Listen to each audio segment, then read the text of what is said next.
근데 요즘 계절은 갑오징어하고 병어, 갈치 이런 게 많이 나와 있더라고요. 그래서 오늘은 갑오징어를 한번 초무침을 해보려고 제가 갑오징어를 준비를 했어요. 이렇게 한 마리인데 여기 안에 이렇게 뼈가 들어있어요. 그 다 빼고 손질해 놓은 겁니다. 그리고 껍질을 깨끗이 벗긴 거예요. 그러니까 그런 거 힘드시면 그냥 다 손질해 놓은 거 사다 쓰세요. 근데 데치기 전에 여기다가 칼집을 조금 넣을 거예요. 잔 칼집을 넣으면은 갑오징어에 양념이 좀 잘 스며들고 그리고 데칠 때도 좀 덜 오그라집니다. 갑오징어를 보시면 이쪽이 바깥쪽이고 이렇게 날개 같은 지느러미가 달려 있고 이쪽이 안쪽인데 안쪽이 이렇게 뾰족한 게 있어요. 이거 뾰족한 게 있는 부분이 안쪽이에요. 그래서 저는 안쪽으로 칼집을 넣습니다. 칼을 약간 사선으로 눕혀가지고 7, 8mm 정도 간격으로 넣어주세요. 이제 물이 이렇게 팔팔 끓으면은 소금을 살짝만 넣어주세요. 갑오징어 한 중간 정도 사이즈 2마리예요. 한꺼번에 다 넣지 마시고요. 몸통 쪽을 먼저 넣어주세요. 날 걸려도 먹을 수 있을 정도로 싱싱하더라고요. 그래서 많이 안 데칠 겁니다. 사서 넣은 다음에 한 번만 그냥 뒤집어 가지고 바로 꺼낼 거예요.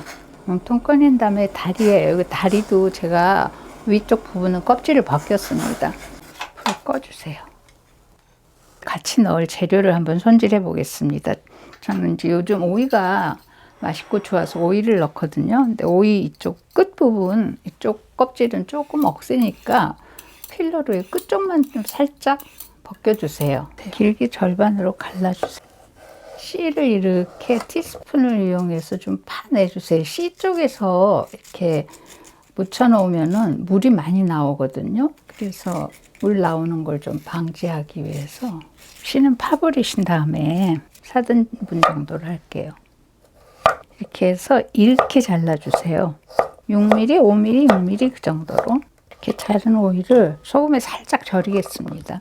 소금은 짜지는 않게 물이 확 빠질 정도는 아니고 오이도 좀 아삭아삭하게 씹는 맛이 있어야지 맛있더라고요. 당근은 색깔로 넣는 거니까 절반만 쓰겠습니다. 4분의 1의 절반 정도. 쪽파도 되게 오이 길이 정도로 잘라주세요. 양파 4분의 1개. 그리고 이건 청양고추인데요. 요즘 청양고추 굉장히 맵더라고요. 그래서 청고추 쓰시는 게 더 좋을 것 같아요. 홍고추는 한 절반만 쓰겠습니다. 갑오징어 식어서 한번 잘라보겠습니다. 이렇게 자를 때는 약간 옆으로 사선으로 잘라주세요. 그러면 커 보이고 먹을 때도 좀 부드러운 것 같아요. 아까 절여놓은 오이는 쫙 절여줬어요. 그래서 물에다 살짝만 헹궈 오겠습니다. 절인 오이는 키친타올에 물기를 살짝 닦아주세요. 버무릴 초고추장을 만들어 볼 텐데요. 이 고추장 3수저에다가 마늘 1수저, 매실액도 1스푼 넣고, 그러니까 설탕은 반 스푼만 먼저 넣어보시고, 꿀조로 해서 절반, 식초 2개, 저는 간장을 여기다가 한 차수저로 하나 정도 넣거든요. 꿀하고 간장을 넣으면 훨씬 깊은 맛이 있다고 해야 될까요? 시판용 쓰시는 분들 계시잖아요. 시판용은 사오셔서 간장 한 차술 정도 하고 꿀 한 차술을 넣으시면은 훨씬 더 깊은 맛이 있을 거예요. 그렇게 해서 만드시면 괜찮아요. 근데 여기 초고추장만으로 하면은 국물이 많이 나온다 그럴까요? 질게 되거든요. 그래서 고춧가루를 조금 섞겠습니다. 그러면 초고추장 많이 안 들어가도 색깔이 좀 빨개요. 간은요, 일단 한번 해보신 다음에 싱거우면 그때 조금씩 더 추가하세요. 처음부터 많이 넣어서 짜지면 어떻게 할 수가 없거든요. 그래서 이렇게 해보신 다음에 간을 보시고 그다음에 추가를 해주세요. 제 간을 보니까 간이 된 것 같아요. 이제 한번 그릇에 담아 보겠습니다.